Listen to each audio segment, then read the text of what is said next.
We discovered another hidden paradise here in our hometown province in Pangasinan, ang Cabalitian Island. Located ito sa Sual, Pangasinan. Kung meron kang sasakyan ay pwede mong iwan ito sa pantalan ng Bagian, Sual, Pangasinan. Sasakay tayo ng bangka ng around 10 to 15 minutes patungo sa isla. Patungo tayo sa islang iyon, ang Cabalitian Island. Tahimik ang dagat, malinis at crystal clear ang tubig.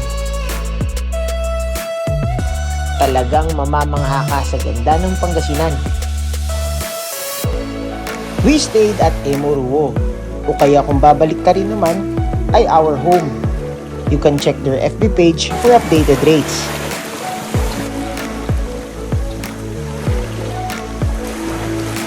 This is truly a peaceful ambience away from the bustling city. It's time to dip in to enjoy the water on our first day at talagang mamamangha ka sa linaw ng tubig.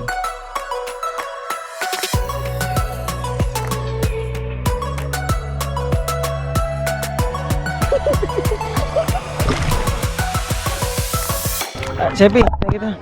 Ano ang nagpapainit sa dagat? Ihi ko.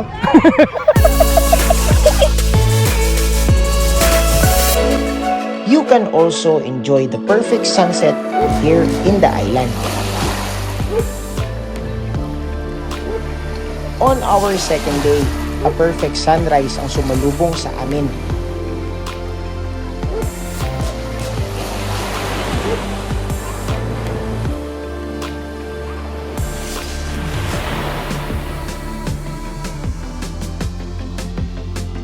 After a sumptuous breakfast, we had a short hike to explore the island.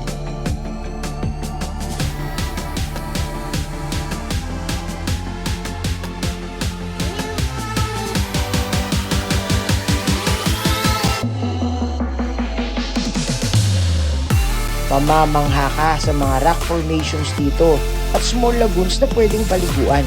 On top of the hill may big cross dito. You can also reach the top of the hill beside the cross to have a perfect view of the sea. Sa banda dulo ng isla, mayroong small cave na pwede mong puntahan. At syempre, hindi namin palalagpasin ang magtampisaw dito.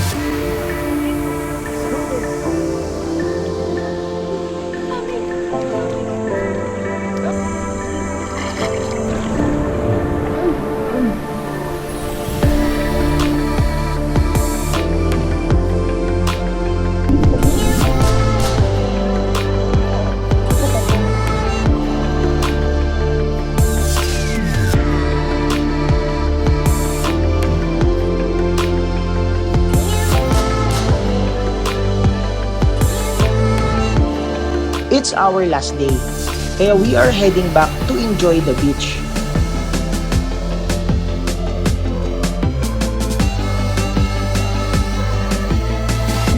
As in literal, enjoy the beach.